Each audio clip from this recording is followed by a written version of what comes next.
Olá, seja bem-vindo ao programa Momento Jurídico, que hoje traz uma boa notícia para quem tem precatórios federais a receber. Você sabia que começaram a ser pagos no meio de janeiro os valores referentes a 2022, 2023 e também parte do que estava previsto para 2024? Quem traz mais detalhes sobre esse assunto é o Dr. Leonardo Lamacchia, presidente da Ordem dos Advogados do Rio Grande do Sul, entidade que foi protagonista nesse processo de liberação dos recursos. Doutor Leonardo, como a OAB atuou para destravar, o pagamento dos precatórios? Bem-vindo ao programa. Muito obrigado, Dalva. Um prazer estar novamente no Momento Jurídico e poder falar com a Advocacia Gaúcha, enfim, com todos que acompanham essa grande audiência que vocês têm. De fato, a OAB foi protagonista neste processo que está oportunizando o pagamento de 7,2 bilhões de reais a partir agora do último dia 15 de janeiro aqui no Rio Grande do Sul, e este número de 7,2 bilhões para o estado do Rio Grande do Sul, beneficiando aí aproximadamente 51 mil pessoas. Esta ação da Ordem, ela ao mesmo tempo é uma ação que visa o interesse corporativo, porque nós temos muitos colegas que têm honorários para receber nesses precatórios, então a ação da OAB atende diretamente ao interesse da advocacia previdenciária e outros ramos da advocacia que dependem destes precatórios para a sua subsistência. E também, além da ação da OAB ser direcionada diretamente para a advocacia, honorários, conforme afirmei, ela também é uma ação cidadã, porque a sociedade estava aguardando o pagamento desses precatórios e, se não fosse a ação da OAB, nós não teríamos tido esses pagamentos. Por quê? Porque nós tivemos duas emendas constitucionais, as de número 113 e 114, que limitaram o pagamento dos precatórios federais. Aqui nós estamos falando, e é importante destacar, de precatórios federais. Portanto, a devedora é a União Federal. O que é um precatório? Um precatório é uma requisição de pagamento expedida pelo Poder Judiciário contra o ente público. No caso, porque estamos tratando de precatórios federais, aqui contra a União Federal. Então, estes precatórios se originaram de algumas ações que demoraram décadas. Vou dar algum exemplo. Pessoas que estavam questionando a revisão da sua aposentadoria e conseguiram e tinham, portanto, valores pendentes neste período de questionamento, diferenças a receberem, estes precatórios têm essa espécie, essa natureza de ação ali incluídos.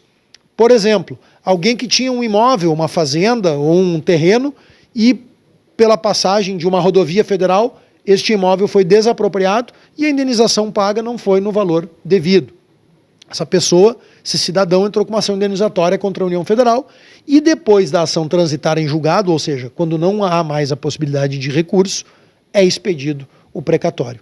Então, a OAB Gaúcha e o sistema OAB como um todo, a OAB nacional e as seccionais, atuaram de forma muito firme. A nossa comissão de precatórios, presidida pelo Dr. Marcelo Bittencourt, atuou muito firmemente. Tanto nós fomos ao Conselho Nacional de Justiça, com um pedido de providência para buscar a equalização dos pagamentos, porque este era um outro problema.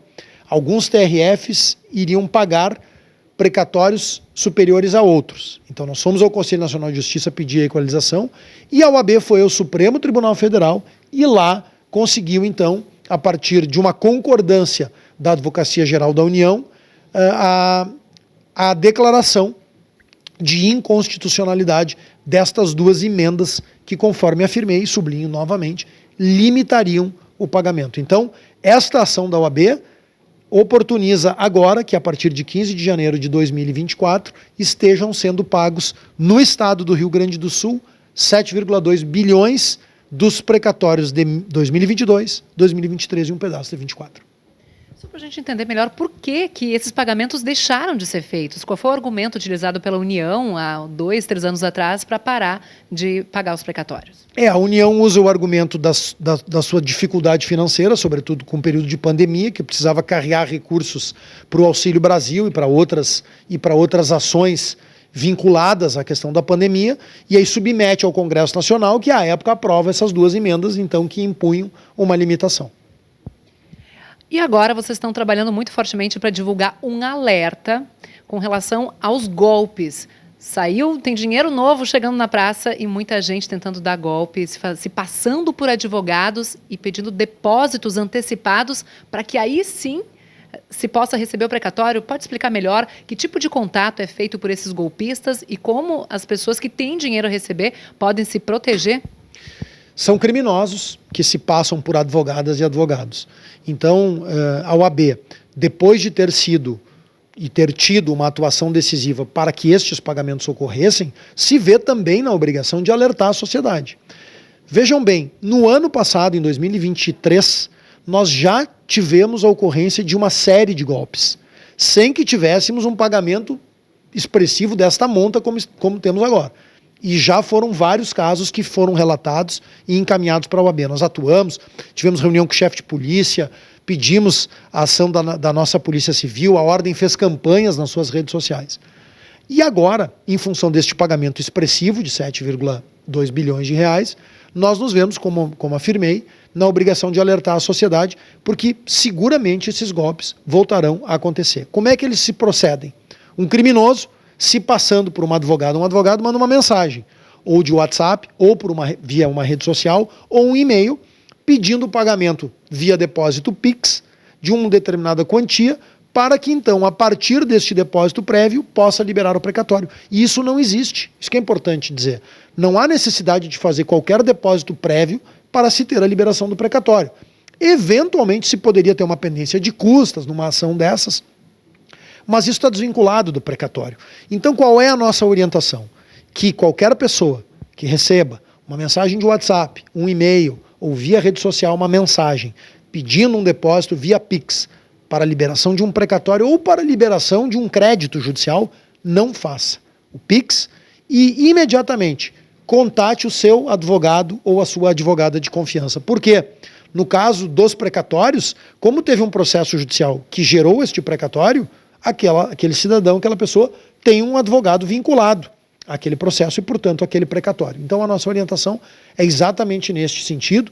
E também, se a pessoa for vítima ou se um advogado ou uma advogada for vítima de um criminoso que se passe pelo seu escritório ou até pela sua pessoa física, porque nós temos casos de advogados de criminosos, melhor dizendo, que mandam uma mensagem de WhatsApp com a foto de um advogado, com o nome do advogado, se passando pelaquele profissional da advocacia. Então nós criamos um e-mail, denunciagolpes@obrs.org.br, para todos aqueles que sofrerem, nos mandem, porque nós estamos em contato com a Polícia Civil também, mandando estas informações para os órgãos de segurança. Parabéns por essa atuação, né, em que é em defesa de toda a sociedade. Parabéns por ter conseguido destravar o pagamento dos precatórios. A gente sabe, ajudado pelo menos nesse processo, né, a gente sabe que muitas pessoas levam décadas, às vezes nem conseguem receber esse valor em vida. Então, parabéns pela atuação da Ordem dos Advogados, mais uma vez em defesa de toda a sociedade. E na volta, a gente vai fazer um rápido intervalo agora. Na volta, a gente quer saber um pouquinho dos projetos da OAB Gaúcha para 2024. Muita coisa pela frente? Muita coisa pela frente. E para concluir, importante o tema dos precatórios, eu até usei a expressão, nós conseguimos evitar que fosse dado um verdadeiro calote. Aquelas propostas, aquelas emendas constitucionais iriam impor à sociedade brasileira um calote. Foi a ação da Ordem que evitou esse calote. E depois do intervalo a gente pode falar sobre muita coisa que ainda vai acontecer em 2024. Isso aí, lembrando que o programa Momento Jurídico tem um oferecimento do Grupo Zafari Bourbon, Economizar é Comprar Bem, Icatu Seguros 30 e para toda a vida, a PMPA, a Associação dos Procuradores do Município de Porto Alegre e o Sistema OABRS. Já voltamos. Todos os dias, faça sol ou faça chuva, os Nakamura se encontram para cultivar esses lindos tomates vermelhinhos. Os mesmos que a Alice nunca deixa de comprar quando vai no Zafari. E sabe por quê? Porque de uns tempos pra cá, o Paulo Roberto se revelou um pizzaiolo de mão cheia. A vida acontece quando você se encontra. Toda inovação, todo ato de criatividade está sempre visando o futuro. Como você cuida do seu futuro? Aqui na Icatu, nosso propósito é oferecer tranquilidade e uma melhor qualidade de vida com soluções em proteção e planejamento financeiro, seja para você ou para sua empresa. Seguros de vida, previdência, capitalização e investimentos. E estamos aqui para te lembrar que há muita vida pela frente. Conte com a gente para planejar o seu futuro. Icatu, vida para toda a vida. O programa Momento Jurídico está de volta. Hoje estamos na sede da OAB Gaúcha conversando com o presidente da entidade, Dr. Leonardo Lamáquia. E agora a gente vai saber um pouquinho sobre os projetos que a Ordem tem para 2024. Quais são as principais metas? Bom, eu posso dizer para a Advocacia Gaúcha que nós seguiremos com uma gestão muito dinâmica e muito ativa, como nós tivemos nesses 2 primeiros anos. Eu tenho dito, eu acho que a nossa gestão tem muitas marcas. A marca da inovação, não só a Cidade da Advocacia, que foi um divisor de águas, o maior evento de 91 anos de história da nossa entidade, mas as usinas fotovoltaicas de geração de energia que nós instalamos, a automatização das salas, são inúmeras medidas inovadoras que nós tomamos. A marca da presença, né, a presença junto à advocacia, tanto no interior quanto na capital. Eu devo concluir agora em 2024 todas as subseções visitadas, no mínimo 2 vezes cada uma. Nossa. No mínimo 2 vezes todas as subseções visitadas, sendo que algumas foram visitadas 3, 4 vezes, e importante destacar, Dalva, para o telespectador, sobretudo para os advogados e advogadas que nos acompanham. Estas visitas que eu faço às subseções é para fazer reuniões abertas, é para ouvir a advocacia. Eu vou lá para falar menos e ouvir mais. São verdadeiras audiências públicas, assembleias gerais da advocacia espalhadas pelo estado do Rio Grande do Sul que nós estamos fazendo. Então, essa é uma outra marca, a presença tanto em Porto Alegre, tenho ido aos foros, aos tribunais, me reuni com os diretores de foros e de tribunais, ao NUGESP, Polícia Civil, Brigada Militar para a Advocacia Criminal, então a presença é outra marca. Mas se eu tivesse que escolher uma das marcas da nossa gestão, eu diria que são as entregas concretas. Eu acho que essa é a grande, a maior marca, ou a mais representativa, a mais simbólica, porque são muitas entregas efetivamente concretas que estão fazendo o dia a dia no exercício profissional das advogadas e advogados gaúchos. E assim nós seguiremos.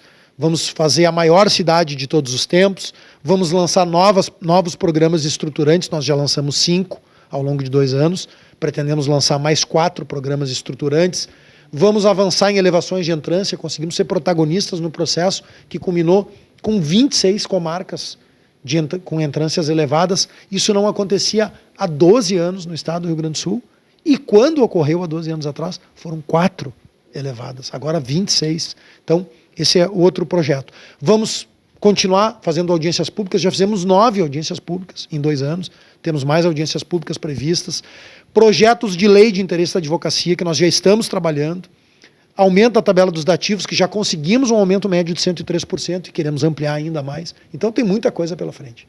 Sobre esses 4 novos programas estruturantes que vêm pela frente, algo que a gente possa antecipar?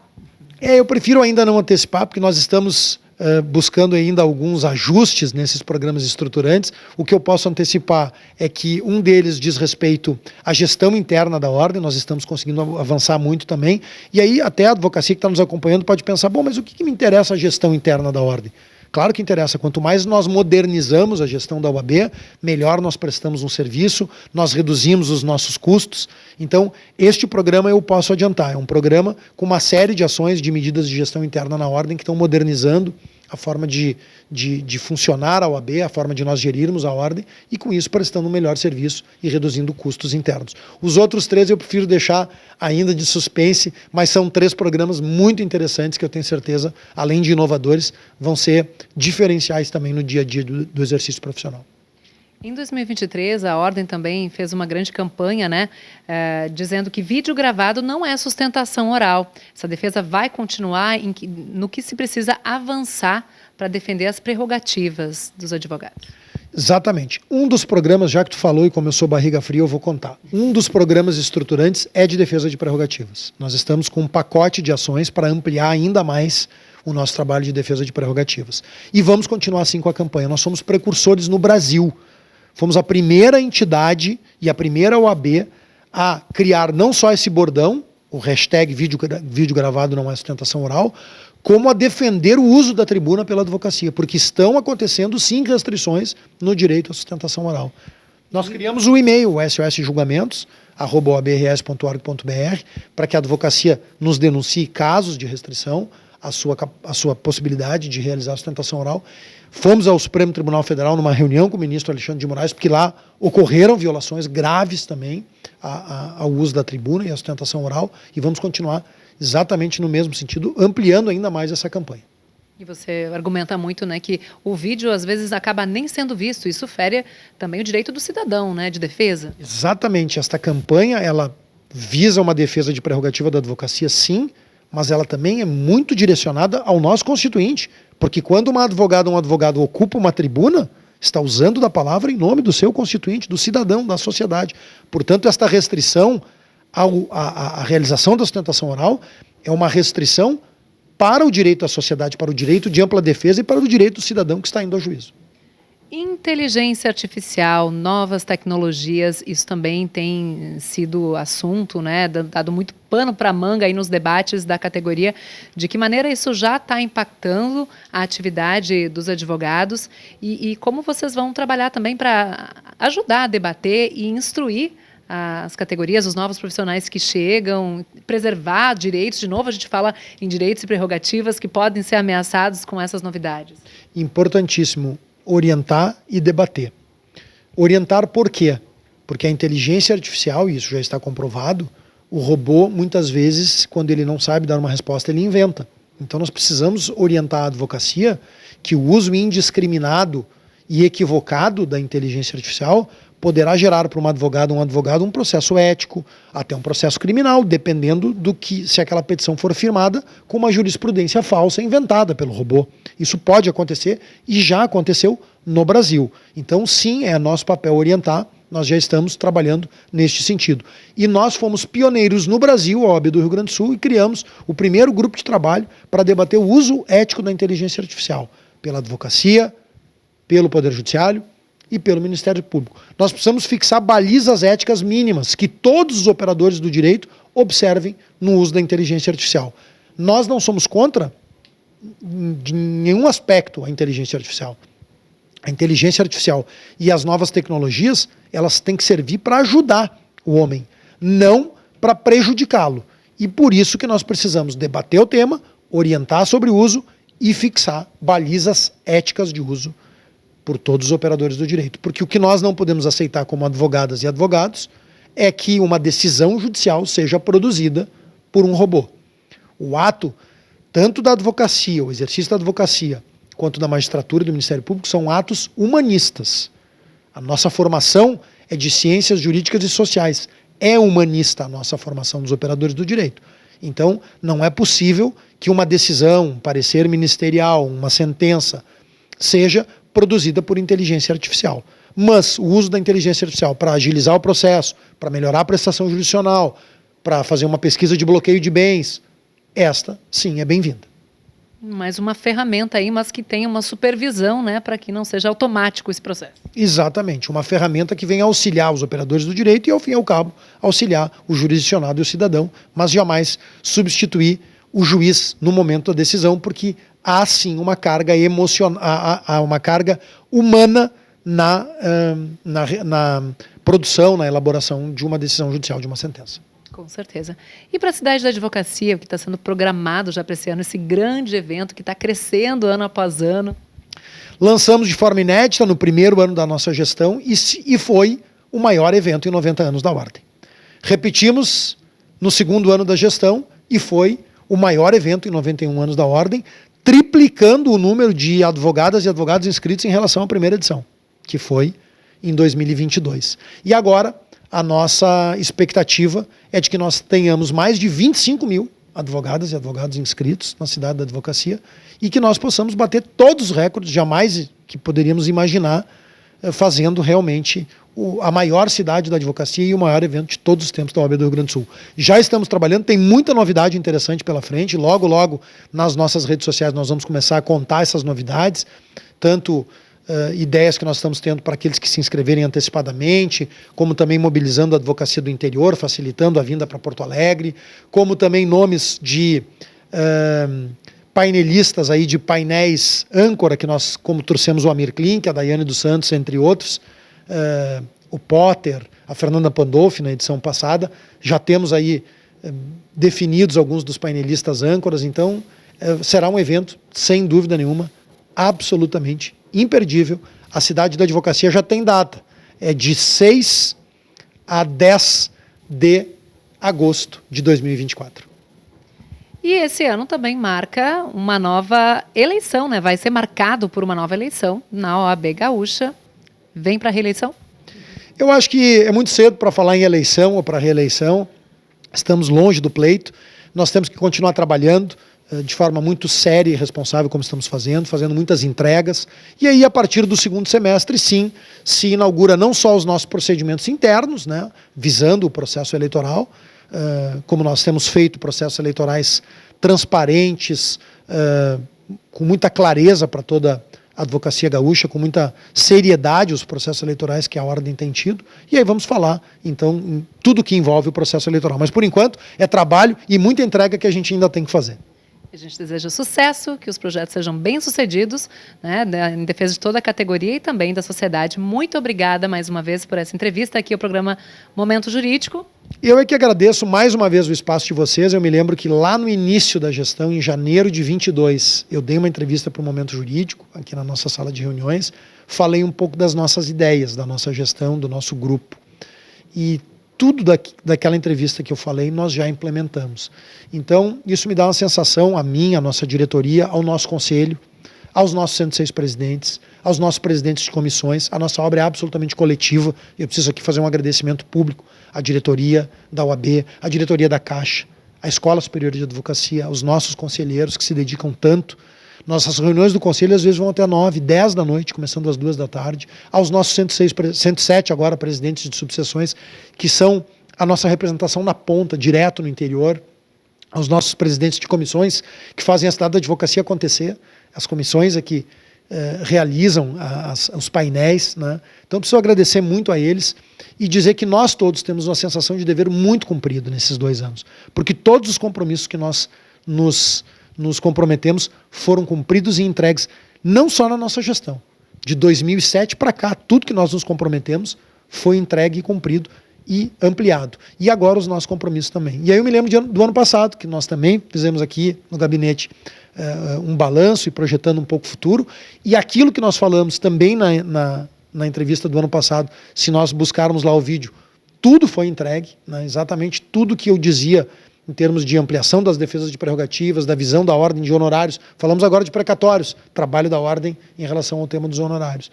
Tudo foi cumprido. E agora projetando esse último ano de gestão e o meu compromisso com as advogadas e advogados gaúchos, que nós possamos continuar batendo com orgulho no peito de sermos advogadas e advogados, ter orgulho da nossa entidade e o meu compromisso de trabalhar mais ainda do que nesses 2 anos e muitas entregas muito concretas e muito importantes para a Advocacia Gaúcha em 2024. Obrigado. Muito obrigada mais uma vez. Esse foi então o programa Momento Jurídico, hoje falando sobre a retomada do pagamento de precatórios federais que estavam aí congelados nos últimos 2 anos, um trabalho que, um resultado aí que teve muito da atuação da Ordem dos Advogados do Brasil, do Rio Grande do Sul, né, um protagonismo grande para que esse pagamento voltasse a acontecer. E também falamos sobre os projetos da Ordem dos Advogados Gaúcha para 2024. A você que nos acompanhou, obrigada pela companhia e até a próxima. Todos os dias, faça sol ou faça chuva, os Nakamura se encontram para cultivar esses lindos tomates vermelhinhos. Os mesmos que a Alice nunca deixa de comprar quando vai no Zafari. E sabe por quê? Porque de uns tempos pra cá, o Paulo Roberto se revelou um pizzaiolo de mão cheia. A vida acontece quando você se encontra. Toda inovação, todo ato de criatividade está sempre visando o futuro. Como você cuida do seu futuro? Aqui na Icatu, nosso propósito é oferecer tranquilidade e uma melhor qualidade de vida com soluções em proteção e planejamento financeiro, seja para você ou para sua empresa. Seguros de vida, previdência, capitalização e investimentos. E estamos aqui para te lembrar que há muita vida pela frente. Conte com a gente para planejar o seu futuro. Icatu, vida para toda a vida.